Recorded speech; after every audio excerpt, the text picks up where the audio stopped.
विद्यार्थियों, हम व्यावसायिक संचार के जो विभिन्न प्रकार होते हैं उसके बारे में अध्ययन कर रहे थे। आज हम संचार माध्यम के आधार पर जो संचार के प्रकार हैं उसके बारे में देखेंगे। उसमें जो है तीन प्रमुख होते हैं: लिखित संचार, रिटन कम्युनिकेशन, ओरल कम्युनिकेशन और गेस्चरल कम्युनिकेशन। लिखित संचार, मौखिक संचार और सांकेतिक संचार। लिखित संचार में उन निर्णयों, नीति वक्तव्यों, नियमों, कार्यविधियों, आदेशों एवं निर्देशों को दर्शाया जाता है जो कागज पर लिखित रूप में अभिव्यक्त किए जाते हैं। लिखित संचार बहुत शुद्ध, स्पष्ट और विश्वसनीय माना जाता है। इसके बाद है मौखिक संचार, ओरल कम्युनिकेशन। किसी उपक्रम में ज़्यादातर संचार जो है मौखिक रूप में होता है। इसमें मुख्यतः आमने सामने बातचीत करके या दूरभाष पर बातचीत करके होता है। इसमें समय की बचत होती है और व्यक्तिगत संपर्क होता है, तत्काल प्रतिपुष्टि होती है।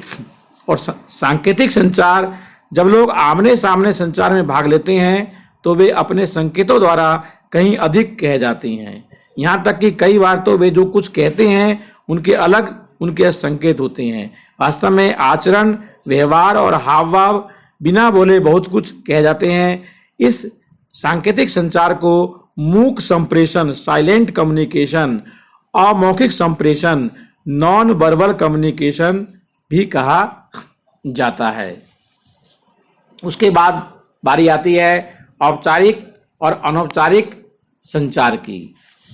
जब संदेश प्रेषक और प्रापक के बीच औपचारिक संबंध होते हैं तो उनके मध्य संदेशों का आदान प्रदान औपचारिक संचार कहलाता है। और जब संदेश प्रेषक और प्रापक के बीच अनौपचारिक संबंध होते हैं तो ऐसे संचारों का आदान प्रदान जो है वो अनौपचारिक कहलाता है। और इस अनौपचारिक संचार को हमने अंगुलीलता संचार भी हमने कह सकते हैं, जिसका विवरण इसके बारे में हमने पहले देखा है।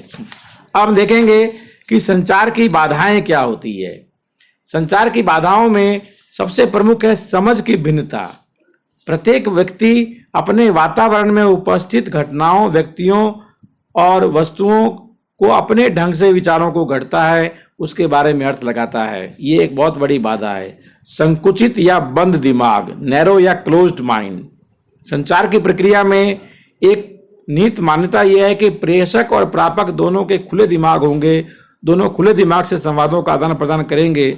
लेकिन यदि वे अपने क्लोज्ड माइंड से संचार का आदान प्रदान होता है तो ये संचार में बाधा होती है।